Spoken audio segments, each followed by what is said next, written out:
Yeah, I thought that was one of the things I was going to talk about for this segment was Anthony Michael Hall specifically because he was sort of the geek icon for the 80s. Because in that list of movies, Breakfast Club, he's the geek. Weird Science, he's the geek. 16 Candles, he's the geek. Every movie that he's in, he plays that quintessential geek. Vacation. Vacation, he's the geek. He's the underdog, and he wins. Original geek, that's who I am. Rolling 20s with my squad, we got a plan. Marvel heroes on the wall, D&D dice in hand. Original geek, across the land. Level up, never gonna give it up. Right. Welcome back to Original Geek. This is the podcast for anyone who rolled dice in a basement, waited all night long for comic book covers to download, and proudly wore the label of geek back when it could get you shoved into a locker. Each week, we're going to dive deep into what it meant to be a geek in the 70s and 80s and how that compares to this pop culture multiverse we live in today. Well, who are we? Well, we're your hosts. We're two of the Gen X survivors who didn't just watch geek culture evolve. We lived through every awkward phase. Hi, I'm Steve Scarfo. And I'm Jeff Shaw, and we'll be your Saturday morning detention for today's coming-of-age story. What's our topic today, Steve? Well, Jeff, what if I told you that the entire teenage experience of the 80s could be summed up in one man's movies? I wouldn't believe you. But his name wasn't Spielberg or Lucas. Still. Not going to No. buy it? What do you think about... Come on, it's John Hughes. Okay. That's the one name I will accept. And it's a good name because there were great movies in there. But I want to do a quick shout out to Josh Janvrin, at Josh Janvrin 2254 on YouTube on one of our very first episode. Josh made a request for these kinds of movies, Breakfast Club, 16 Candles, and we have been talking about jumping on this and doing this for a little while. So, Josh, this one's for you. Thanks for the suggestion. Josh, former student. That's hilarious. Is that one of your former students? I had no idea. Yeah. That's so funny. Oh, my goodness. I didn't know he was a student of yours. So even a double bonus. Yeah. So Josh was the person who requested this. I found the comment. I apologize, Josh. I tried to call you out a couple times and I couldn't find it. But that's just because, I just Well, thanks, Josh, for being a listener. Really appreciate that. Yeah, please keep tell your friends. Spread the word. Keep dropping these ideas because this is a great one. Jeff and I talked about this after we read the comment the first time, and this is an amazing topic because let me list the movies. Okay, so this is one man's movies in one decade.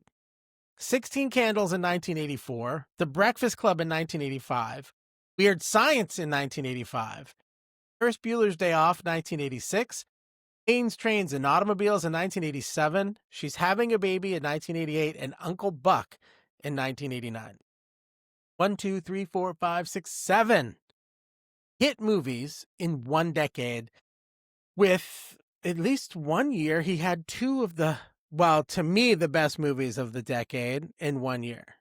And I think they were pretty popular Gen X movies of the 80s. So, well, and then if you include ones that he wrote but did not direct, the National Lampoon's Vacation, European Vacation, Christmas Vacation, what's that Macaulay Culkin? Home Alone. Home Alone. I think that's one of the best-selling comedies of all times, and every Christmas people have to watch that movie. It's iconic and had several sequels. Yeah, Pretty in Pink. Yeah, he's got, and there's a ton of other writing credits that I'm just not even able to think of off the top of my head. That's just what I came up off the top of my head because I love those vacation movies. They're so good. Oh, I can't do the quote anymore, but in the Christmas Vacation, when he loses his mind, Clark loses his mind and he takes the chainsaw to the newel post. That is one of the best rants of all time in a movie to me. What, we can't swear on this? We can. I just don't remember the rant. Okay. No, I would say all I remember is 4 flushing at some point in time. It's good because I was hoping to quote planes, trains, and automobiles later. No, I will say the one line I remember from that is, we're going to have the happiest Christmas since Bing Crosby tap danced with Danny fucking Kaye. Yes. And his face is so red. Yes. That rant is so good. And it's classic, and it's, it is, it's a great topic because I mean, I think he owned the 80s for like comedy, certainly teenage movies and comedy. Not that there weren't other great ones, Better Off Dead, Say Anything. There's some other but his just are enduring, stand the test of time. People still know them, quote them. Yeah. Well, I mean, he had a formula, and it worked. It was the fight of the underdog. I mean, look at Breakfast Club. It's an amalgam of underdogs. Even the jock character turns out to be an underdog in his group. Obviously, Weird Science was just underdog story. Ferris Bueller's Day Off was probably I don't know if he was underdog. Not an underdog. But Cameron, his friend, was the underdog. But he was the support system for Cameron, and Cameron aspired to be Ferris. Everybody loved him. The geeks, the dweebs, the druggies. I was going the principal's admin. Yes, that Ferris Bueller was one righteous dude. One righteous dude. That's good. I like that. She improvised that. Did she really? Cool. Yeah, I read that. There's some cool stuff I got. So for Ferris Bueller's Day Off, the girlfriend, Mia Sara, played the part, Sloane. Molly Ringwald wanted to be that part. And it's funny, as I look back, and you kind of knew, he used the same 3 or 4 actors a lot. Yeah, he did. Anthony Michael Hall, Molly Ringwald. He had John Cusack. I didn't know this, so I just did a rewatch of 16 Candles. And John Cusack, who was probably he was the king of the 90s. And Joan Cusack. They were like the leaders of the 90s movies. Yeah. And they started in 16 Candles. Yeah. Yeah. And I guess Viggo Mortensen was going to be Jake Ryan, the crush, the love interest. Yes, Aragorn would have been. And I guess Molly Ringwald did a screen test kiss with him and really wanted him for the part. She was hot for that Aragorn sword. See, if he would just burst in to that church scene, that like Aragon would have been awesome. With this, but all right. So I think maybe it's time to drop into the past just a little bit. What do you think? Yeah, let's do it. Let's take a trip through time. It's a Geek flashback. All right. Flashing back. I think our intro is a bit of a flashback to start with. So I want to call something out. You said in the first episode, and I'm going to push it back to you when I think you might be heading there. I don't know. But you actually said that our group of friends was like the Breakfast Club. Yes, except Boyd was Ferris Bueller. And and as I rewatched Ferris Bueller, I realized, okay, when I watched The Breakfast Club in that time period as a teen, I wanted to be Bender and was really Brian. And Ferris Bueller, yes. I wanted to be Ferris. I was Cameron. Yeah, I was so Cameron, and I have a story. As I'm watching this, and I'm thinking of Boyd as Ferris, and I think about a time, and just like for Ferris Bueller, for those who like need a refresher, Cameron was sick the same time Ferris was actually pretending to be sick. And Ferris didn't want to be alone, so he wanted Cameron to come over. Cameron didn't want to go over. He just wanted to stay in bed and sleep. Cameron Emmert's going over against what he said he wanted. Ferris Bueller wants to take Cameron's dad's Ferrari, which only has 127 miles on it. And He's like, no, you can't take this Ferrari. He said, no, no, no. Next thing we know, he's driving that Ferrari away. Cameron says no. Ferris says yes. Cameron loses. I'm the Cameron. Boyd's the Ferris. And I can't remember because Boyd hardly ever got in trouble. But for some reason, he was grounded from using his motorcycle. And it was one of those Japanese motorcycles. So one of those Well, he had a fast Kawasaki ones. Ninja 800. There we go. He was forbidden from riding it. I did not want to drive this thing. I remember just this. Did not want. All he wanted me to do was drive it to the end of the street where he would pick it up and ride away. He just needed me to drive it to the end of the street. That's all he needed. It was a very reasonable request that I did not want to do at all. So I got on his motorcycle, got a quick lesson in how to use his motorcycle, rev that thing up, went across the street, literally crashed on the opposite of his driveway, his motorcycle. Oh my No, it only God. broke the mirror and scratched up some stuff. I think you scratched up the fairing chat. And he's like, he's so pissed. So like, I did not want to do this. Yes, I tried to tell you. By the way, for anyone who's not ridden a motorcycle, that's not enough instruction. It was literally 3 minutes. Oh God. As much in these Breakfast Club and, and then like in Weird Science, God, I didn't want to be one of those characters, but I'm trying to think if there was any other character I was. Anyway. I often thought of you as Long Duck Dong. That was Long Duck Dong. Yes. Automobile. Yeah, that, I Oh, was you know what? thinking And about- then in 16 Candles, actually, even though he was nerdy, he was so Anthony Michael Hall. Can't remember what his character name was, but like, Can I tell you his character name? yeah, It was the Geek. that's right.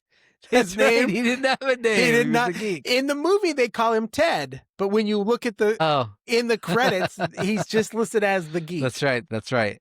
So but he was he was so confidently geeky. So I actually admired that.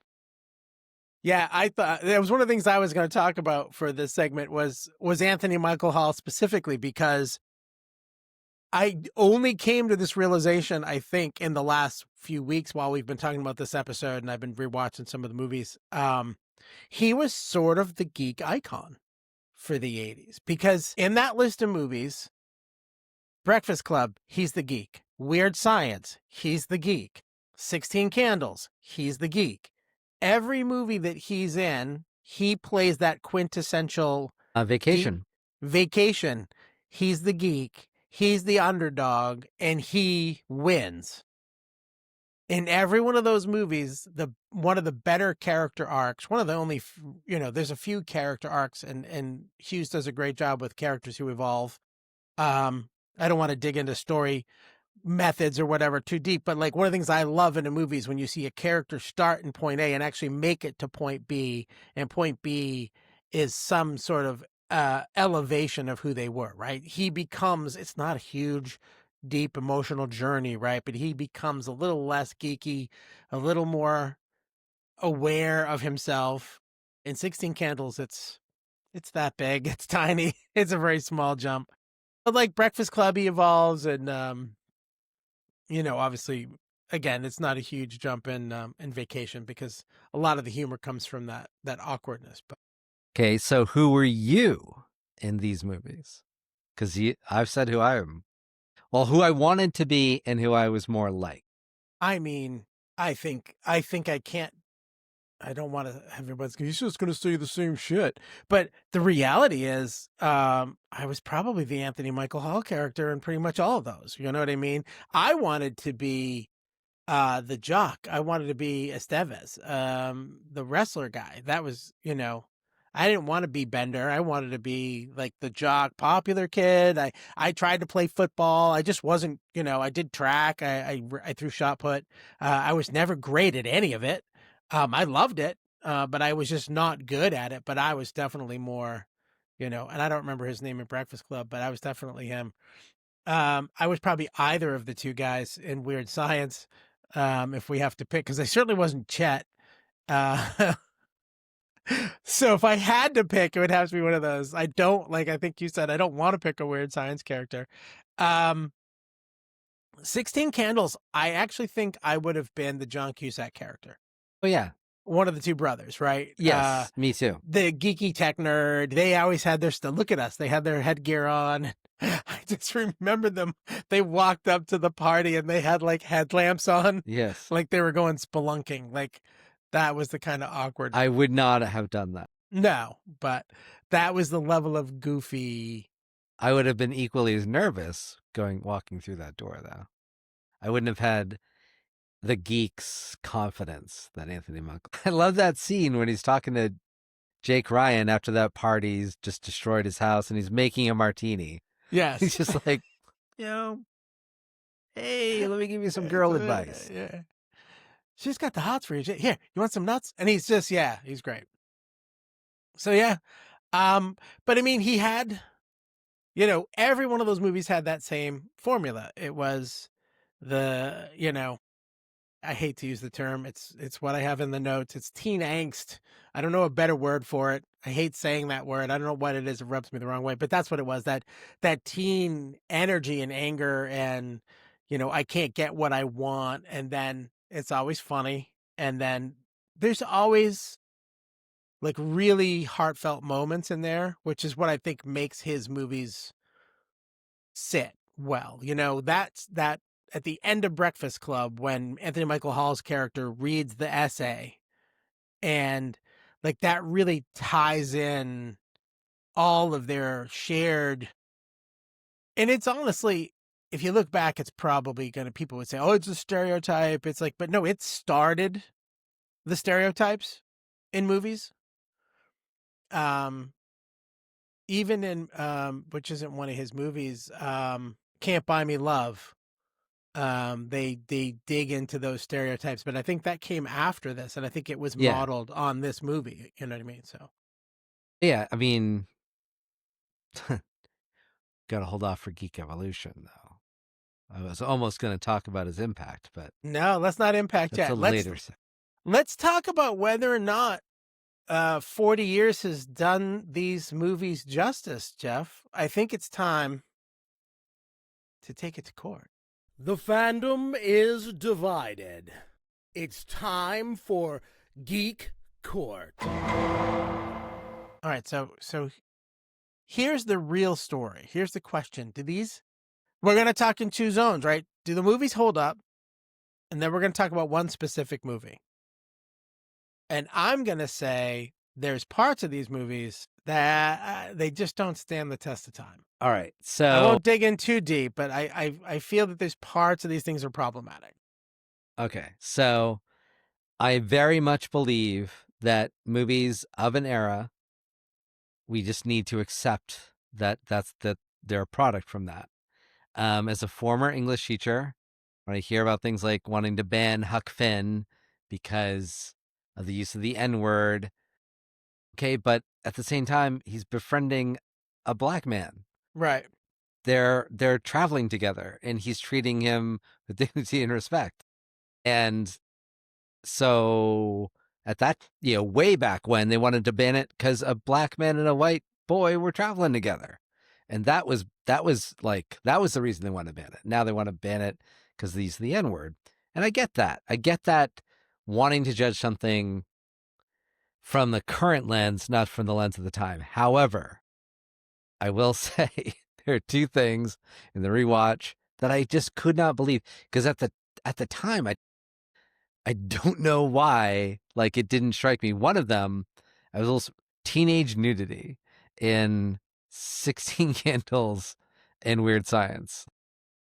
What? Teenage girl nudity, so topless girls in the shower. And so, like, that was a little surprising. and then the casual use of some homophobic slurs, which guilty. Back then, you just said, can we say it? I don't know if we should. I don't know. We'll call it the F word, So the but F word. not the fuck word, the other F word. So like we casually threw that around as an insult. And it didn't even mean like that someone was gay, because in both cases that it really stood out to me, in 16 Candles and in Weird Science, a character's hitting on a girl and her response is, "You're a F word." Like, that makes no sense, but it was just used as an insult. Well, And then in they're those like, cases, just before you jump on, I think maybe that's why they thought it, and it was much more ubiquitous back then too, but maybe that was part of the point. It wasn't a guy saying it to a guy. It was a girl defending herself against getting hit on by a guy she didn't want to get hit on.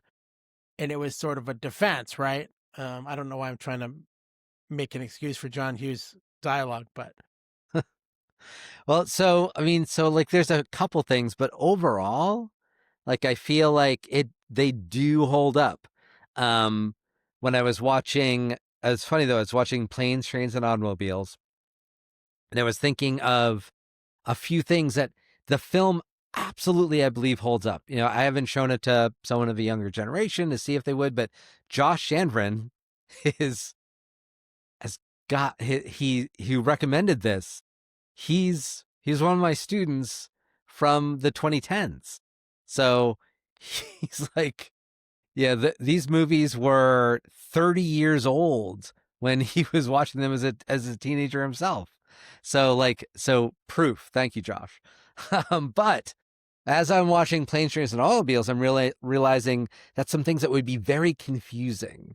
The amount of smoking. They're like smoking all the time.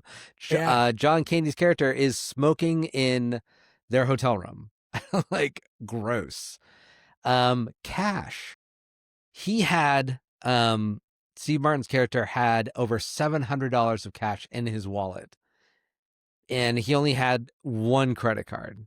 Yeah. And then he had a gas card, and he had a Neiman Marcus, like, department store card. He had one credit card, and it was Diners Club. Wasn't even Visa or MasterCard. Yeah. Like, because, and those points are really central to the difficulty they were going to experience. Like, if credit, like, oh, I can use my phone. There's no cell phones.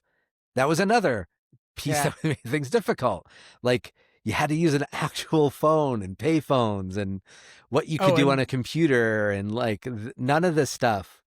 Like that would be, I think, for a younger generation looking at it, would be hard. I don't think, other than those things that we just kind of said, I don't think that they would otherwise have as hard a time, as long as they can separate, like, oh, that was back then.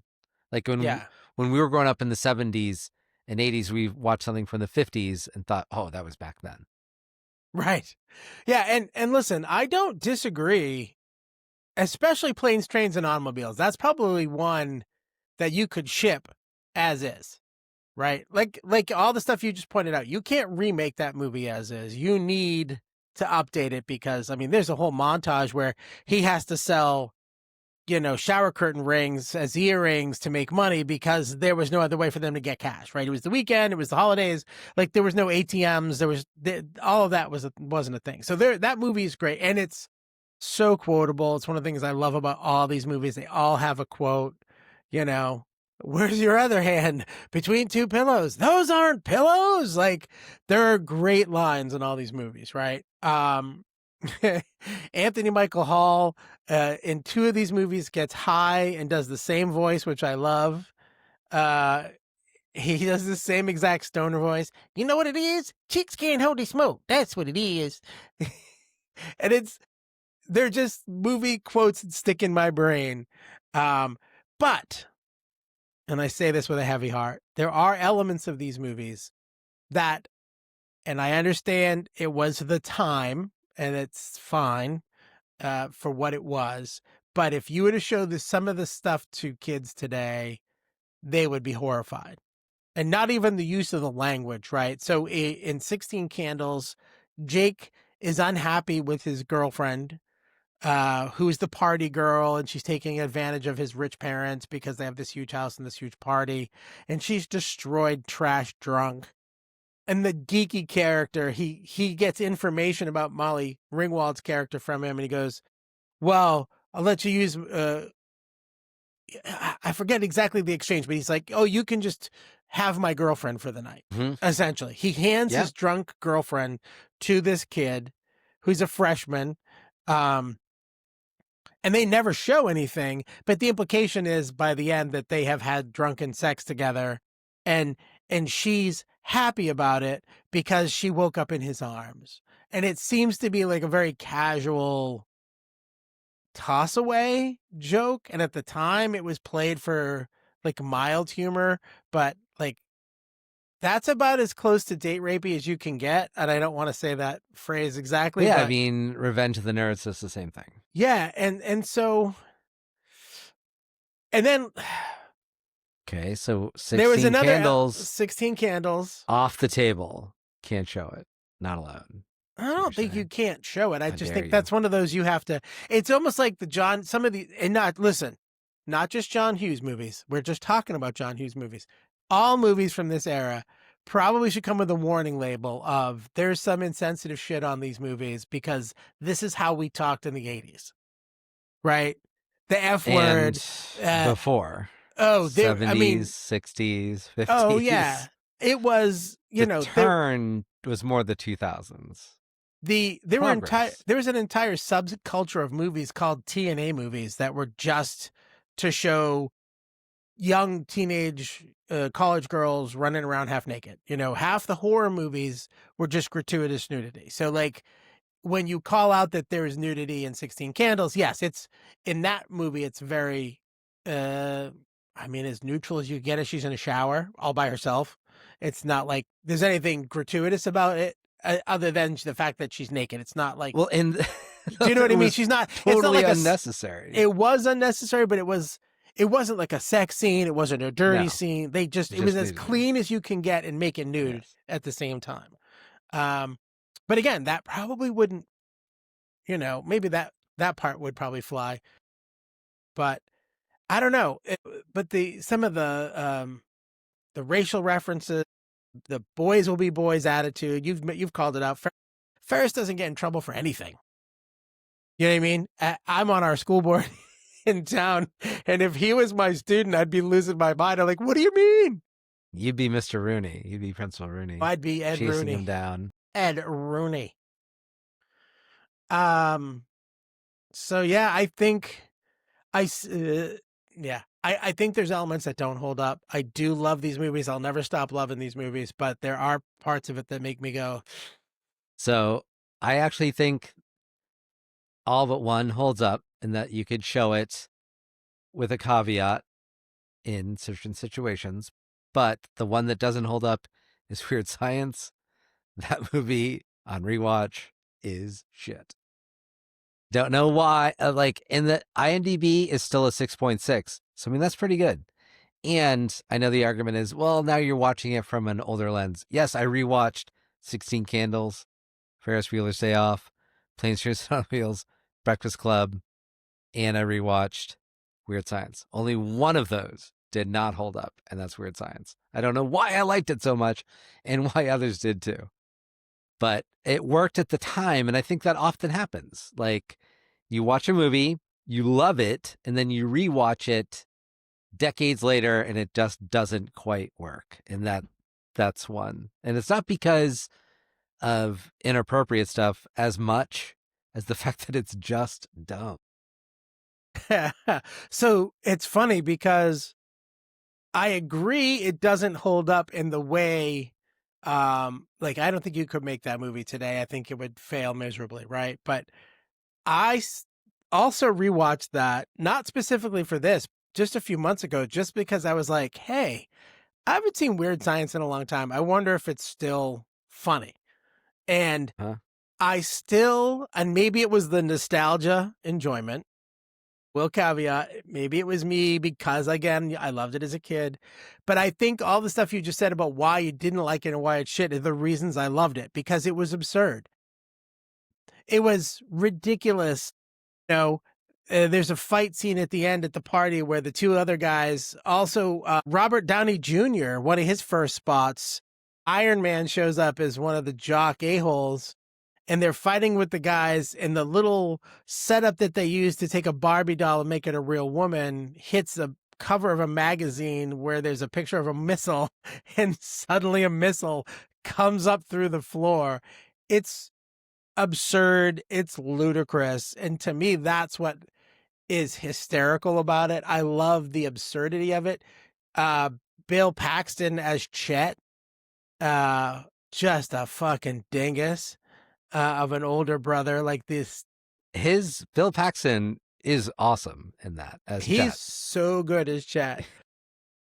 Like everything, all of the stuff you said and why you don't like it are the reasons I do, because it's absurd and it's foolish, and Okay. 16 Candles could happen. The right? reason I don't Planes, like trains, it, and automobiles could happen. Weird Science just couldn't happen. the reason I don't like it is because You're of the dead premise.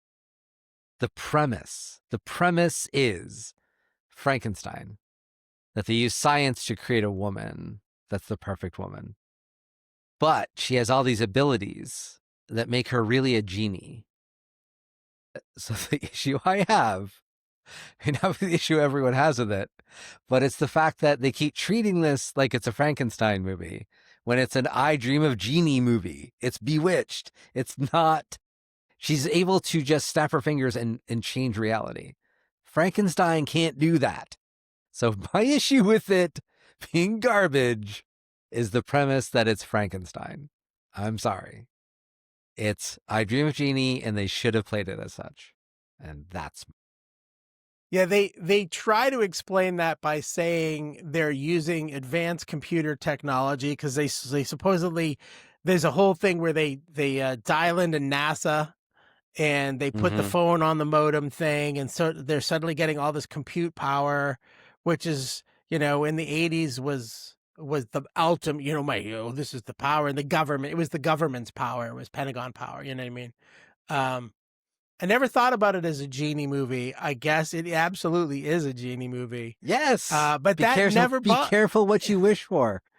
Yes. And yet, oh man, it never comes, like if they just recognized we got a genie at some point, I would have been okay with it. I will say they're pretty loosely tied on the Frankenstein thing, and the only tie-in is literally they happen to do a weird flashover to the old Frankenstein movie where he goes, "It's alive!"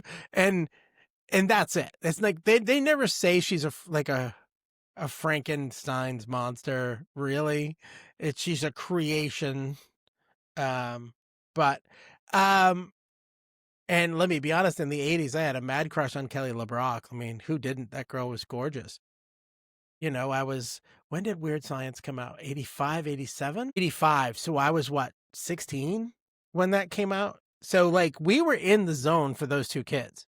Yeah. So she was the beautiful older woman, and it was, but yeah, it was it was definitely a weird one. But I think it's time to do some digging. I see you doing the dig. Hold on. Dust it off and geek it out, because it's a basement treasure. They're digging in the wrong place. So for me, it's the soundtracks. That's my basement treasure with these things. I have there are songs that I just associate with a moment. Some of them make perfect sense. Don't You Forget About Me by Simple Minds, which I've recently found out this year, before we did this podcast, but I did the research to make sure what I heard was true. Simple Minds did not want to record this song, that it was written by one of the composers that John Hughes works with. And then, so they went to another band, and no one wanted or had the time to do it. And Chrissie Hynde of the Pretenders, married to John Kerr, I think his name is, of Simple Minds, convinced him to record it. They recorded it in 3 hours. thought it was garbage, and moved on with their lives. And it wasn't until their agent told them, your song's a huge hit in the United States, that he even knew. And then they look back and they realize that they were being dicks about this whole thing. So like, Don't You Forget About Me, love that song. I think that is one of the best songs of the 80s, and the band didn't even want to make it. So I think that's amazing. And then for no good reason, David Bowie's Young Americans, I think of the wedding montage scene when they're leaving, getting ready. It's playing while they're getting ready to leave for the wedding, and they see Long Duck Dong, automobile, because he's crashed the car. And it leads right into that, and just Young Americans is playing, and it just really hit with me. But like, he made songs that some were original, like Don't You Forget About Me, and Oingo Boingo's Weird Science, which, even though the movie doesn't stand the test of time, that song is still a banger. But Oh Yeah, from Ferris Bueller, like, that had been out for a year, and then that came out, and he used it twice in the film, and it, like, perfect spots. So for me, like, his use of music was so like solid, and his, like, both using like original songs and then finding just the right song to use in the moment. Like, I thought he was brilliant with his soundtracks. So for me, it's the soundtrack. Yeah, no, I agree. I can't tell you the number of times I made that sound after the movie came out. Like, it's just guttural. It lives in your chest when you hear it. And you're right, the placement and the editing around the way they use that song is absolutely perfect. And I mean, Don't You Forget About Me, I can't imagine that song not being paired. We haven't talked about this movie, and my kids and my wife make fun of me for it, but I love the original Pitch Perfect movie. And I love it because there's a lot of great mashups of songs in that movie, and they're all songs. And at the end of the movie, they do a mashup, and he actually, the character, Skylar, I think his name is, shows, the female lead. I say it's one of my favorite movies, and now I can't think of anyone who's in the movie. Anna Kendrick. Anna Kendrick is the female lead, and I think it's Skylar Astin plays the guy, and he shows her Breakfast Club in that movie as this amazing movie with this anthem of the song, Don't You Forget About Me, and then they use it at the end of the movie in their mashup. And like, it's like a really meta impact on culture and movies, where they use a movie and that song in another movie about having an impact in that same way. And if you've seen Pitch Perfect, it's got a lot of parallels to Breakfast Club in its own way, in its own musical crazy way, but it does. But I love, and I've done it a bunch already, but I love the quotes. There's moments from those movies where, the pillows quote, and and Uncle Buck, he goes in to see, you talking about the smoking. Uncle Buck smoked through the entire movie, in the car, in the house with the kids, walking through the school. He's smoking a cigar the entire time. But he goes in to see, the principal, who is like a caricature of a horrible old woman. She's even got a wart. She's like the witch character. And he walks in and he goes, "Hi, I'm Buck Melanoma. I'm Molly Russell's wart." And it's like a conversation that would never truly happen. And he just continues to go through this whole thing. And finally he gets pissed off because she's saying that the 6-year-old shouldn't be a silly pants and a dreamer. And he loses his mind, and he goes, "Here's a quarter. Why don't you go downtown and have a rat gnaw that thing off your face?"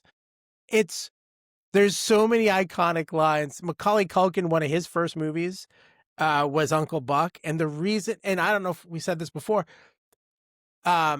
Hughes wrote Home Alone for Macaulay Culkin because he liked him so much in Uncle Buck. And he did that in a few times. And some of these he wrote in like a weekend. Yes. Like it's crazy how quickly he turned out this material that we have, that we grew up in. And maybe that's where some of the problematic stuff still lives, because he just did it in a weekend. I don't know.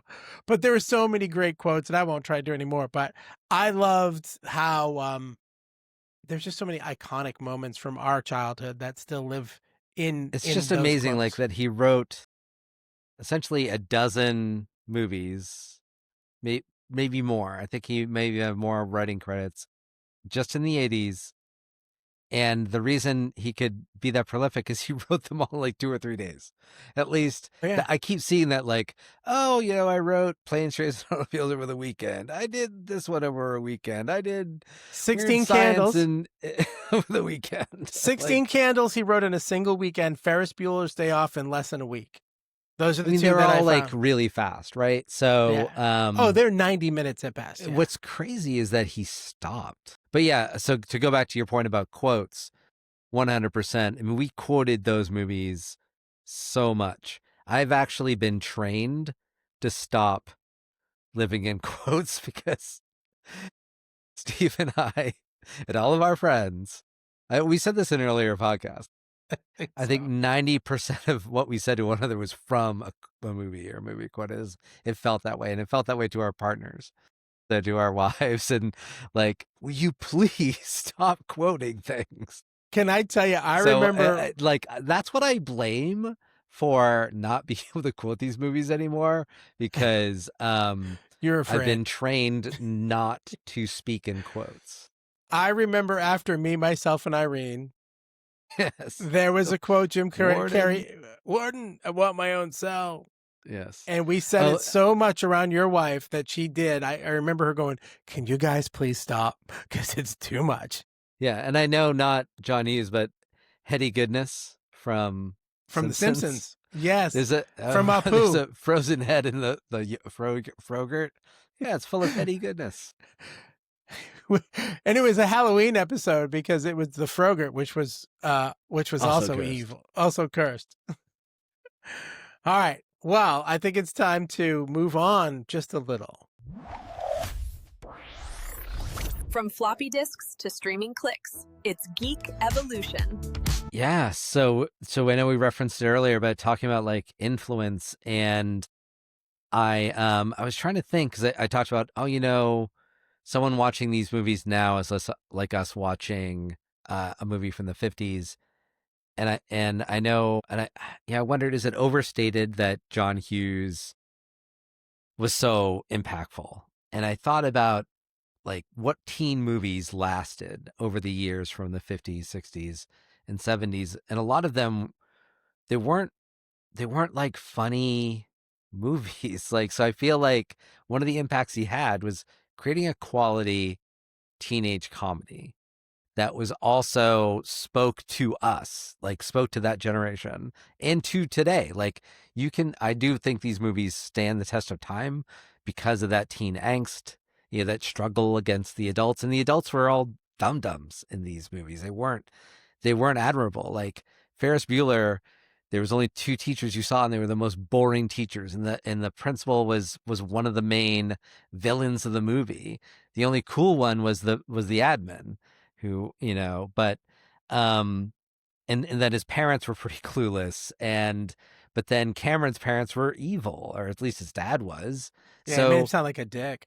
Yeah, so like all of that, was so influential, because I think about the movies from the 90s, some that I really liked that were teen movies in the 2000s, like they owe it to those John Hughes movies, because before that we had like Rebel Without a Cause and Blackboard Jungle and American Graffiti, and not that there wasn't any potentially humorous aspects to those, but they were mostly about teenage, Was rebellion. teenage rebellion. Yeah.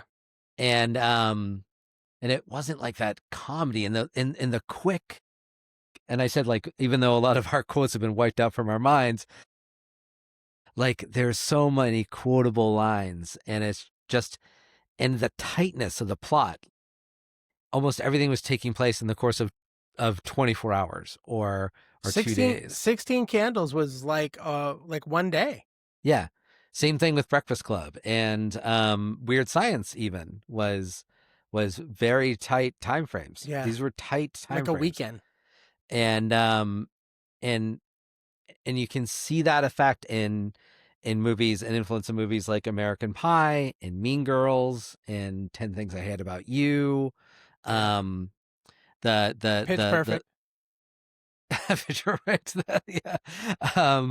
And I haven't seen it yet, but apparently in Weapons, there's a scene when they're running through like yards that they were influenced by Ferris Bueller's, running home to try to beat his parents. And then I'll see some movies where I'll see something similar to that, like in the British zombie movie, Shaun of the Dead, like where I'll see like scenes of people going through yards, and I just can't help but think, were they influenced by Ferris Bueller? And like Spider-Man with Tobey Maguire, I think has a scene that he's kind of racing through yards, and it's like the impacts were really far reaching, I think, and a lot of directors have said that, and writers, comedy writers have said that they were influenced by him. So yeah. Yeah, it's funny because I just watched Uncle Buck, and I know this is the internet being evil and using its algorithms against me, but then the other day I was scrolling on TikTok and I got Uncle Buck clips Yeah. in my TikTok feed, which is funny because somebody obviously took, and it wasn't me, I didn't do it, but somebody took the time to take those clips But yeah. and put them on TikTok because they're trying to share. And I will say that John, there was a kid in Uncle Buck.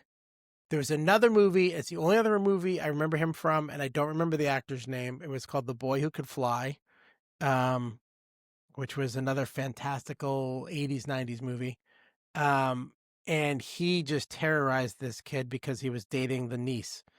But I mean, just the impact of John Hughes on the lives of the actors, his core, I mean, the Brat Pack doesn't exist without John Hughes, right? He gave most of them, if not all of them, their start.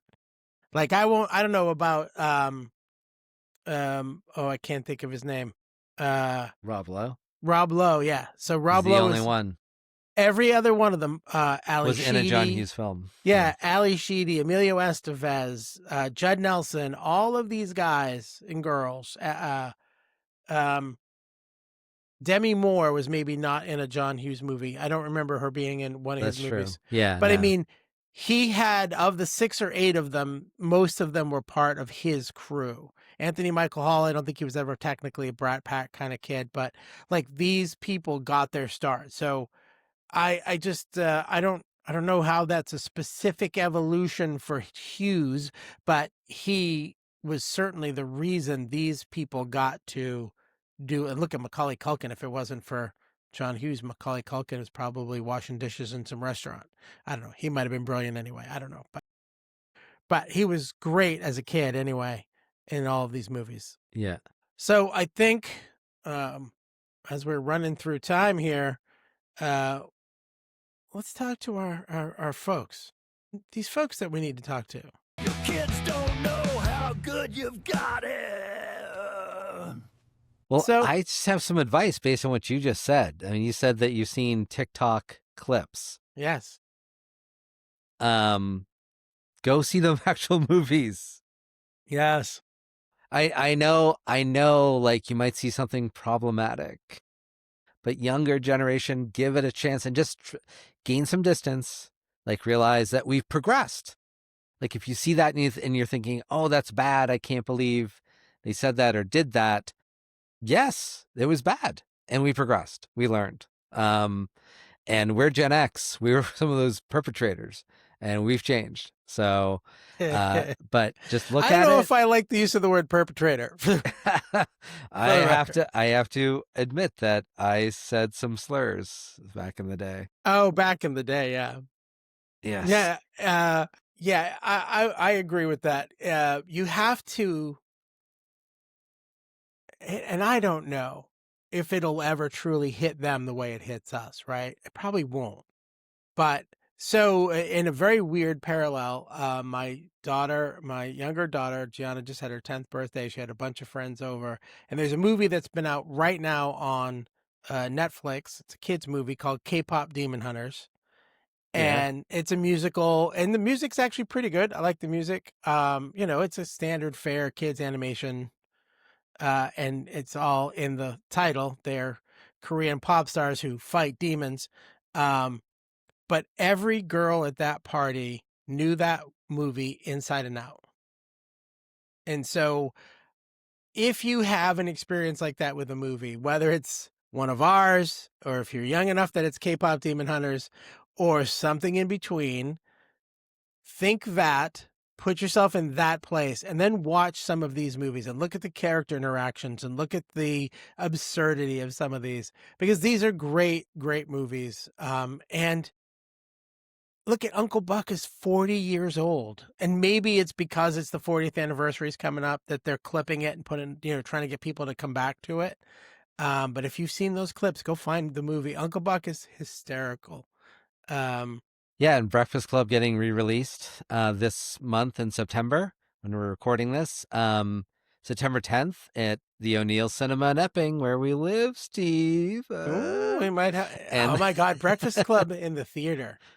Yeah, and I will say this. So if you do need a starting point, I think Breakfast Club has the least amount of material that you could find objectionable today. There's Yeah. no teen nudity. There's if the homophobic F slur is being used, it's not like it was in some of the other movies.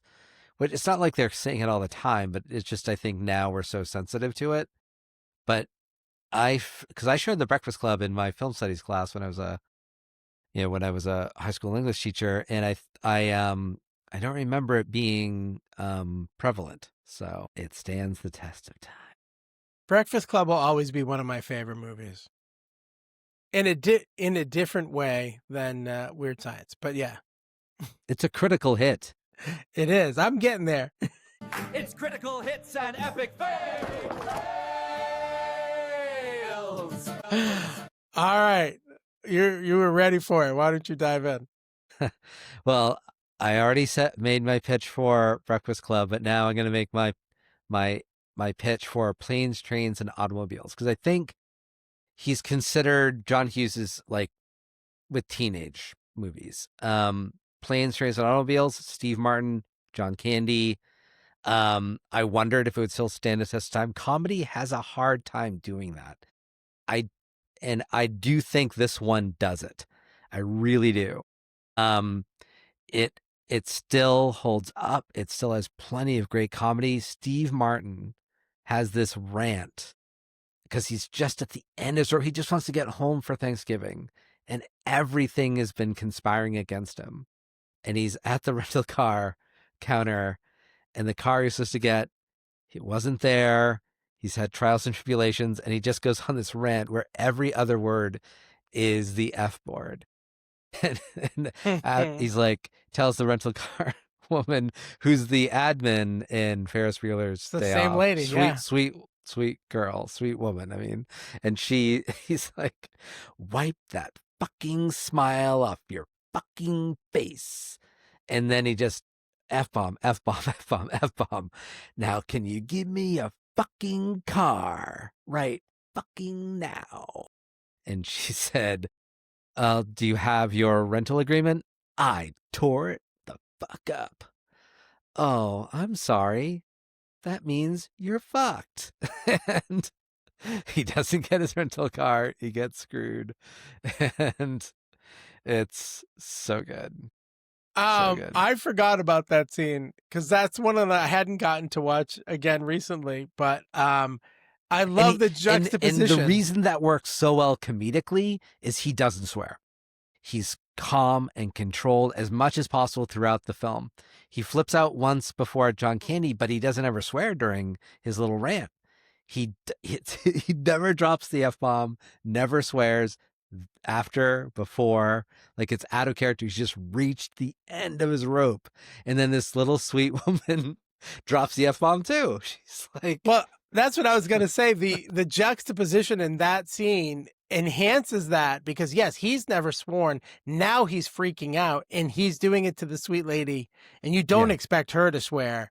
yeah, And hers is the final turn that makes it that much funnier because you understand him because you've been on his journey with him. And she's just like, well, sorry. Um so one of the things that I love about those movies too is when you were talking about how there was the world was conspiring against him. This might be slightly off topic, but it reminded me of movies like Meet the Fockers. And what I love about Planes, Trains, and Automobiles is the one thing I hated about Meet the Fockers. And that is in Planes, Trains, and Automobiles, everything that conspires against him feels organic, right? He gets so pissed off, he tears this thing up. That's people do that. They're frustrated, right?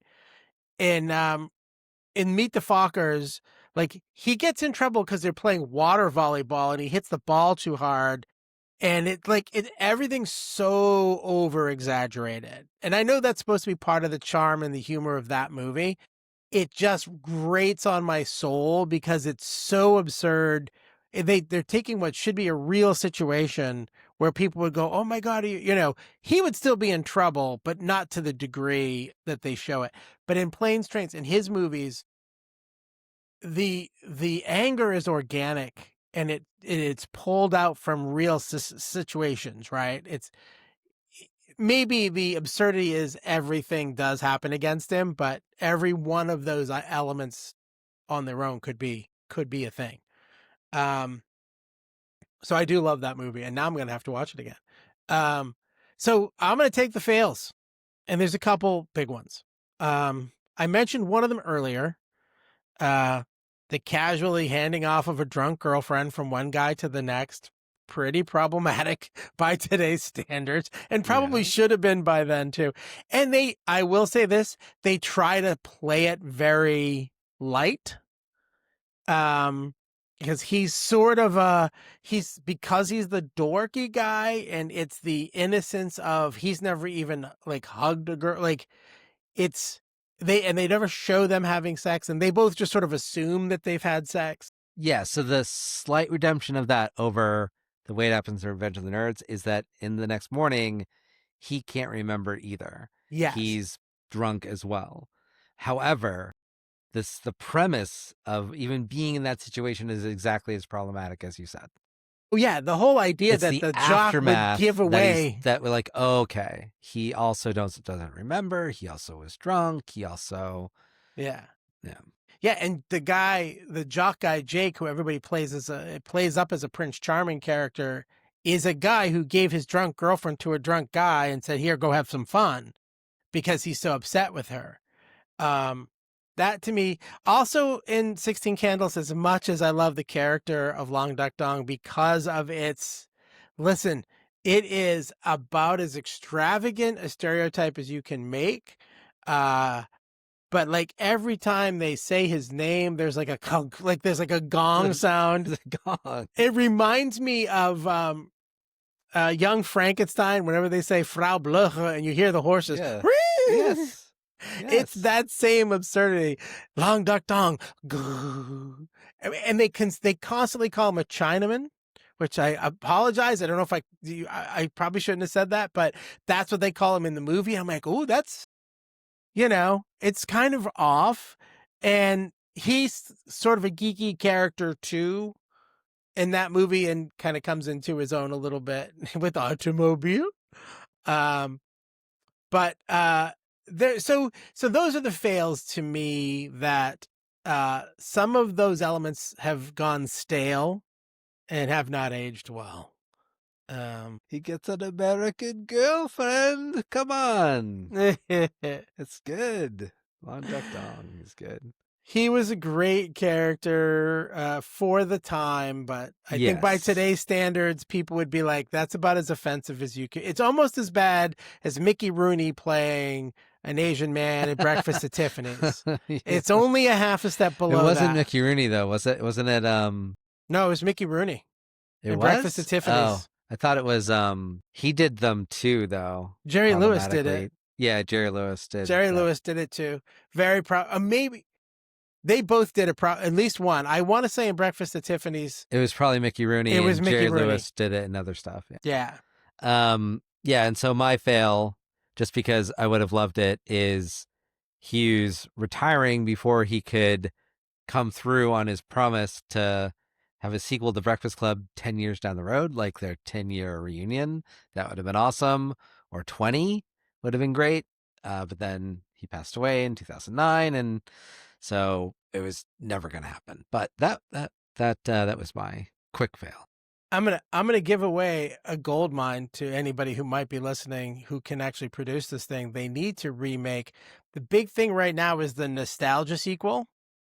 So they need to make a version of the Breakfast Club where all of the original characters' kids are in detention together. There you go. So you have that generational spread. You have all the original characters, and then they get together, and it's all their kids that are in this detention, and they relive the experience of the Breakfast Club.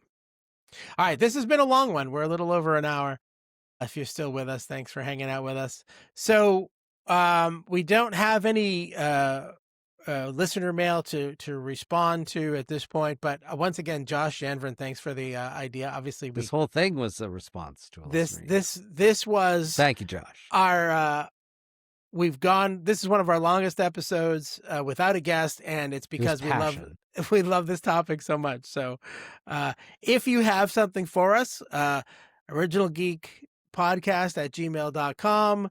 Go to the originalgeekpodcast.com website, and you can send us notes. I'm starting to put up show notes from every show. I'm trying to find a good format so that there'll be images, all the stuff we talk about, trying to get it in so that we can have it. As you might have noticed, I'm wearing the official Original Geek Podcast t-shirt, logo t-shirt.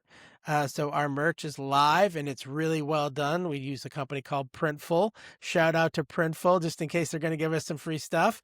Not an official sponsor, but which is a quote from another friend's show. But yeah, check us out. Please like and subscribe. Tell your friends about it. Follow us on social media. Comment on the videos. Everything that you can do to help us out. They're easily double taps, clicks. Love stuff.